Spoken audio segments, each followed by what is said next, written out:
Tapi kalau yang bersambung sampai wa inni wajjahtu wajhiya lillazi fatara samawati wal arda hanifan musliman wa ma ana minal musyrikin, sampai wa ana minal muslimin tadi, itu tidak ada tersambung seperti itu. Yang ada wajjahtu wajhiya lillazi fatara samawati wal arda hanifan musliman wa ma ana minal musyrikin. Inna salati wa nusuki wa mahyaya wa mamati lillahi rabbil alamin. La syarika lahu wa bidzalika umirtu wa ana minal muslimin.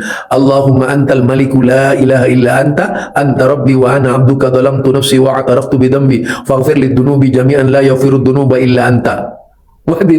Yang ada ini panjang gitu. Ini belum selesai saya tuh. Kasihan sama kalian. Jadi itu doa iftitah yang benar. Kalau doa iftitah yang dipotong-potong, disambung-sambung kayak tadi itu saya belum pernah dapat itu. Silahkan yang dapat ya. Nanti ambil duitnya, saya transfer duitnya kata saya. 1 juta. Kadang-kadang 1 juta ya. Ya itu sudah dulu, udah sama dengan Allah, umman tassalamu minkas salam wa ilaika ya'udus salam. Itu hadis dari mana itu? Ya, itu tantangan saya, saudara. Ya jangan marah lah.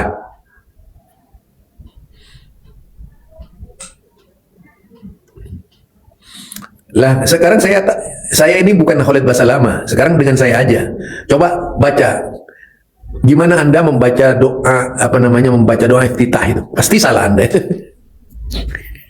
Jangankan masalah wudhu, kalau saya bertanya masalah wudhu Anda bingung. Coba sholatnya Anda. Kalau benar sholatnya, hebat Anda. Saya yakin Anda nggak tahu sholat yang benar itu. Coba, ditunggu aja, ditunggu. Saya sudah nantang itu sekitar beberapa tahun yang lalu. Sampai hari ini tidak ada satupun yang menjawab. Tak ada yang menjawab, banyak yang tidak tahu. Oh, nasib. Emangnya tahu Anda rukun wudhu? Yang saya tanya, rukun wudhu itu buatan siapa? Bingung Anda kalau ditanya saya. Rukun wudhu itu. Rukun wudhu. Ya. Ada berapa? Buatan siapa ada berapa? Tek. Kalau bisa, hebat. Asu aja hebat kalau bisa.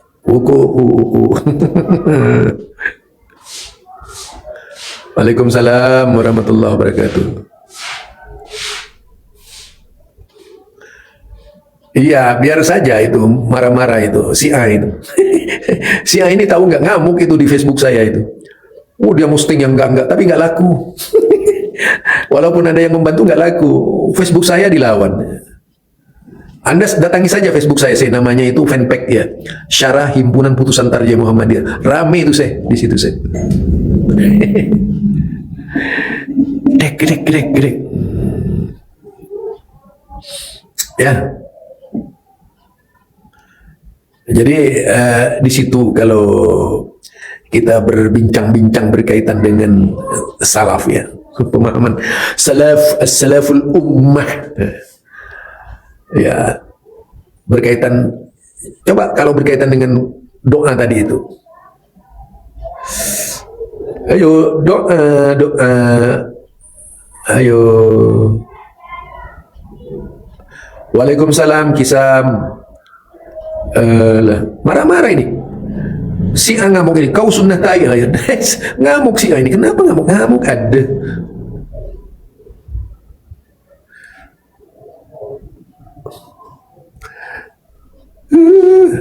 Jadi doa menurut hadis Nabi itu yang paling utama, bukan menurut lainnya, menurut hadis Nabi yang terbaik itu doa ya. Fa'aksirud doa fis sholat, perbanyaklah berdoa pada waktu melaksanakan sholat. Lah kan isinya sholat itu doa, ya enggak? Contoh saja, wajjahtu wajhiya lillazi fatara samawati wal arda hanifan musliman wa ma ana minal musyrikin. Inna salati wa nusuki wa mahyaya wa mamati lillahi rabbil alamin la syarika lahu wa bidzalika umirtu wa ana minal muslimin. Allahumma antal maliku la ilaha illa anta rabbi wa ana abduka zalamtu nafsi wa i'taraftu bi dhanbi faghfir li dhunubi jami'an la yaghfiru dhunuba illa anta wahdini li ahsanil ahlaki la yahdi li ahsaniha illa anta. Itu isinya doa semua ini, belum selesai saya ini. Doa isinya iftitah. Nah, begitu selesai iftitah, ada lagi yang gampang itu yang dari Bukhari Muslim. Allahumma ba'id baini wa baina khotoyaya kama ba'adta bainal masyriqi wal maghrib kan. Ya ila akhir itu. Itu ada juga. Atau Allahumma anta nurus samawati wa man fihinna, itu doa iftitah. Doa iftitah itu kan banyak. Bermacam-macam doa iftitah, Saudara. Bahkan lebih dari, yaitu sekitar 10 doa iftitah. Anda hafal, saya hafal. Sekitar 10 doa iftitah. Anda hafal, saya hafal. Kalau ahli sunnah itu ngafalin dong. Ahli sunnah itu pasti ngafal gitu. Aduh.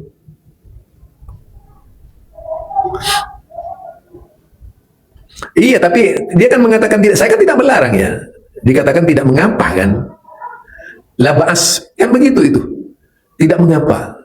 Artinya dia tidak menegaskan bahwa berdoa sesudah sholat ya itu adalah sunnah misalnya. Tidak bilang begitu, tapi dia mengatakan labas. Tidak mengatakan yang benar kan, yang pasti kan begini, disunnahkan berdoa sesudah sholat. Nah itu baru sip, artinya ada dalilnya itu. Tapi kalau tidak mengapa berdoa sesudah sholat, itu lain nilainya. Lah misalnya gini, Anda diwajibkan kalau ke pernikahan pakai baju batik. Nah, itu ya, itu pasti itu.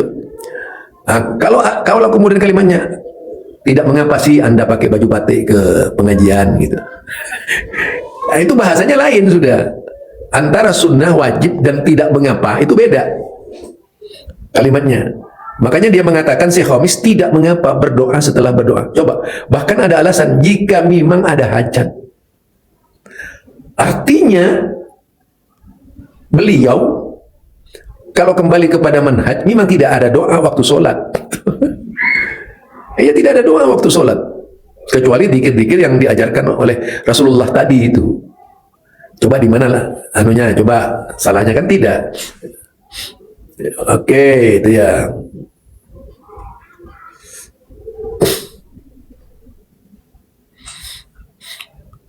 HP itu adalah produk dunia yang bisa mendapatkan pahala kalau yang membuat itu muslim. Jadi HP ini media ya, HP ini media. Tidak ada kaitannya dengan ibadah. Tapi dia bisa bermanfaat manakala HP digunakan untuk yang baik-baik sesuai dengan penggunaannya. Kalau misalnya punya HP hanya untuk nonton film blue lain lagi, bikin dosa gitu. Tapi kalau punya HP tujuannya mempelajari kitab-kitab Allah, HP itu fungsinya bisa baik loh. Walaupun misalnya yang membuat tidak mendapatkan pahala karena HP. Sekarang kan aplikasi Quran ada di HP gitu ya. Aplikasi kitab ada di HP, ribuan kitab ada di HP, Saudara, diakses. Ya. Itu namanya sarana. Sarana itu selama sarana itu bermanfaat bisa dipakai. Seperti sekarang lapangan misalnya. Sholat di lapangan. Sekarang lapangan misalnya. Sholat di lapangan. Itu kan sarana. Apakah bisa lapangan dijadikan masjid? Bisa. Tanpa mendirikan masjid. Contoh Nabi. Dalam perjalanan Nabi harus sholat di lapangan misalnya. Itu satu contoh. Jadi kalau HP digunakan untuk menghafal Quran, seandainya yang buat itu orang Islam, dia pahalanya berlipat ganda. Itu yang dikatakan oleh Nabi, antum a'lamu bi umurid dunyakum, kata Nabi. Kamu lebih tahu urusan dunia. Yang harus dikerjakan ya urusan dunia itu. Itu saudara. Jadi urusan dunia yang harus diamalkan. Ngerti? Urusan dunia itu urusan kita. Kalau urusan agama, kan yang dianggap bid'ah ini dalam agama, bukan di persoalan dunia. Coba antum kalimatnya. Fi dinina. Wa kana Rasulullah sallallahu alaihi wasallam la yaqulu fi amrid dunya, walakin yaqulu fi amrid dini, yaitu berkaitan dalam urusan agama, lad dunya. Itu ya, supaya Anda mempelajari. Karena dia tidak mengatakan kamu urusan dunia harus tunduk kepada aku, tapi Nabi justru mengatakan antum a'lamu bi umurid dunyakum. Kamu lebih tahu urusan dunia. Kerjakan urusanmu dunia itu. Nah, kalau aku diutus apa? Untuk menyampaikan perintah tauhid, akidah, ya. Walaupun terkadang Rasulullah itu diperintahkan untuk memperhatikan halal dan haram makanan di urusan dunia, itu kan urusan dunia. Tapi lalu ada di situ atas perintah Allah, Muhammad diatur orang tuh. Jadi apa? Hurrimat alaikumul maitat wad dama wa lahmal khinzir. Diharamkan bagi kamu itu al-maitat, bangkai gitu. Walah mal khinzir wad dama, darah, walah mal khinzir, daging babi, wa ma uhilla li ghairillah, binatang yang disembelih bukan karena Allah, misalnya sembelih untuk 77 gitu. Ya, disembelih untuk kematian, bisa saja itu haram hukumnya. Gawat ya, Zulkarnain gawat ini, gawat, rame nanti lagi ini. Ya, saya waktu menghukumi wa ma uhilla li ghairillah. Jadi wa ma uhilla li ghairillah ini yang apa, binatang sembelihan yang tidak karena Allah. Apa itu kata di antaranya 7740 dia bilang itu. Langsung itu marah, Ustaz jangan sembarangan, Ustaz ini bahaya ini Ustaz gitu. Saya bilang iya, dia kan untuk orang mati dia nyembelih makan. Bukan karena Allah. Aduh. Iya. Kalau Anda mengaku paling sunnah, ngomongnya tai gitu. Ya bukan sunnah berarti kan Anda. Anda itu kadang-kadang apa ya? Ya, agama Syiah memang kayak Anda. Ngamuk-ngamuk ini orang, aduh ya Allah. Ngamuk-ngamuk ini orang, aduh ya Allah. Tuh ngamuk.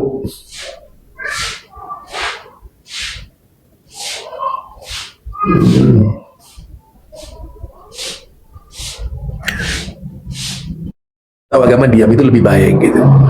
Masa perkataannya si Hamis sudah dibantah tadi masih ngomong terus. Ini biasa biasa ngiyel gitu.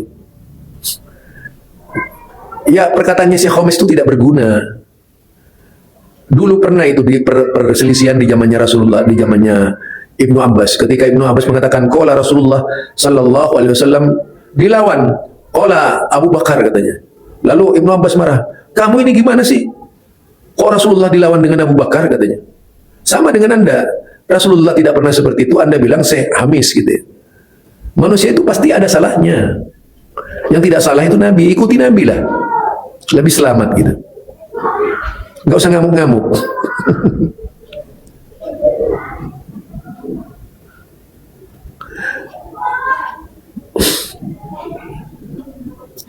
Iya, Ustadz Yusuf Baisa. Aduh. Iya, Yusuf Baisa itu tiap hari Kamis ada di Bukit Duri. Ya, saya kadang-kadang live bersama beliau gitu. Saya itu lama dengan beliau sudah lebih berapa ya? Lebih sekitar mulai tahun 89 saya dengan Ustadz Yusuf Baisa itu. 89. Belum merebaknya dakwah salafiyah, belum ditangani Muhammadiyah, belum masuk. Muhammadiyah itu bergabung dengan Muhammadiyah itu ya sejak tahun 80-an, 89 ya. Nah, itu Ustadz Yusuf Baisa ada di sana juga. Ustadz Yusuf Baisa, ya kemudian ini yang tergabung di dalam dakwah pada waktu itu yang marak ya, yang viral lah istilahnya kalau sekarang itu.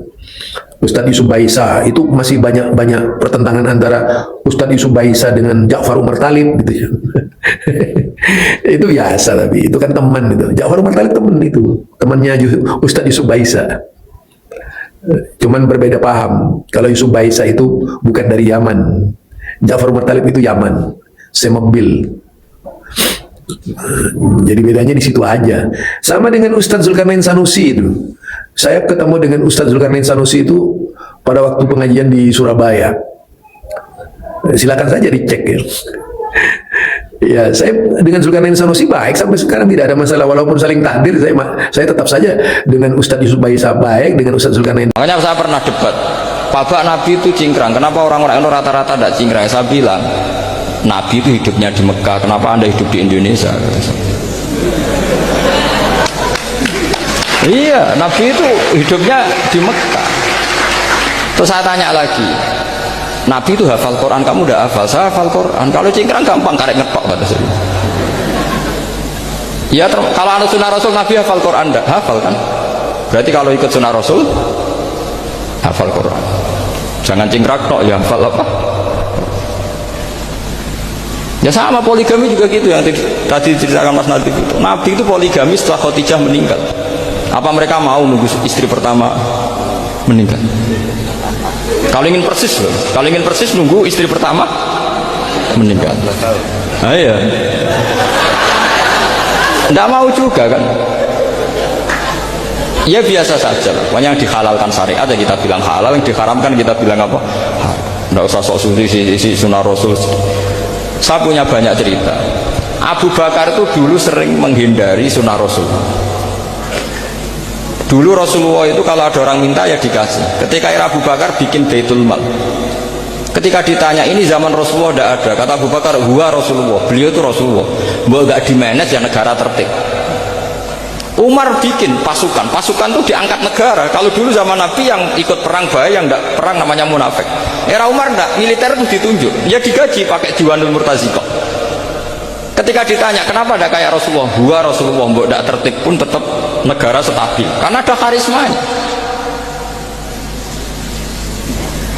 Jadi kadang-kadang dalam banyak hal itu kita malah tidak boleh persis Rasulullah, karena kadang banyak khususiyah. Yaitu contoh yang paling masyhur di fikih ya kayak Nabi itu nikah 9 itu khususiyah.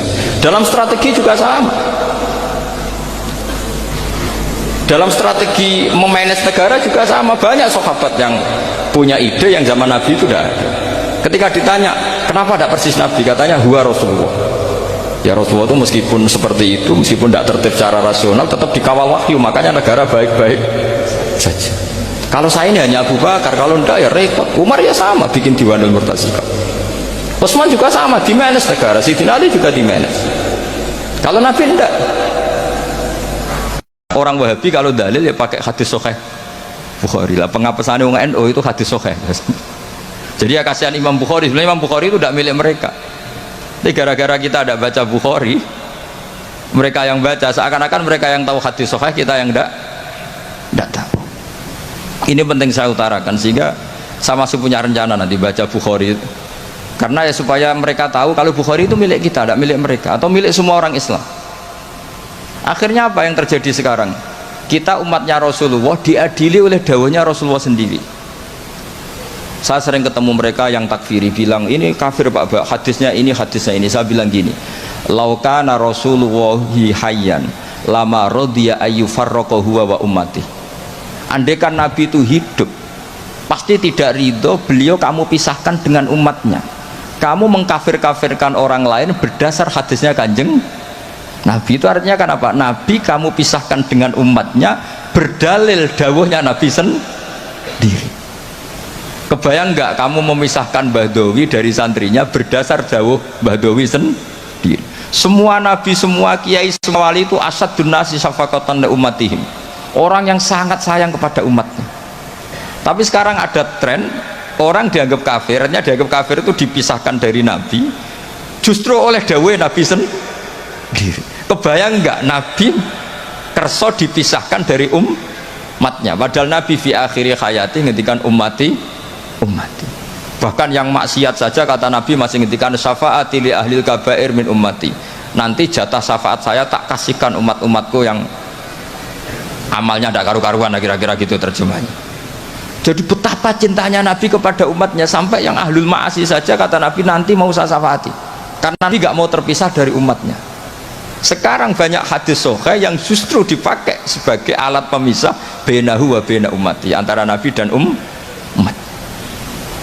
Maka santri Al-Wahdah ini harus kuat, semua kita harus kuat, semua kita harus kuat.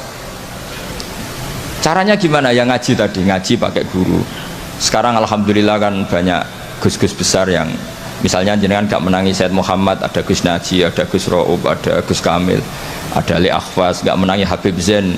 Gus Zaki dulu lama ngaji Habib Zain, gak menangi Said Romdon Al-Buti, banyak santrinya di Indonesia itu luar biasa. Gak ada ulama top internasional yang sanatnya gak ada di Indonesia. Misalnya gak sempat ngaji Habib Umar, banyak orang yang ngaji Habib Umar. Keluarga besar Solo, keluarga besar pondok-pondok banyak ngaji Habib Umar. Jadi Indonesia itu gampang sekali ngakses sanad-sanad kelas dunia. Apalagi Musnidul Alam itu juga orang Indonesia, Syekh Muhammad bin Isa Al-Fadani. Jadi kalau orang Indonesia tidak pinter tuh kebangetan lah kira-kira seperti itu. Karena gampang sekali ngakses sanad-sanad itu. Tapi sanad ini pula yang mulai hilang dari pondok-pondok pesantren, jarang yang mau menekuni. Makanya saya ingin sekali bahwa sanad-sanad ini terus kita jaga, karena setelah sanad ini terjaga itu gampang sekali melogika kebenaran. Kayak saya berkali-kali bilang, masa orang kafir 70 tahun menjadi iman gara-gara la ilaha illallah, tapi kemudian kalimat yang sama menjadi kalimat kekafiran kalau kamu bacanya di kuburan.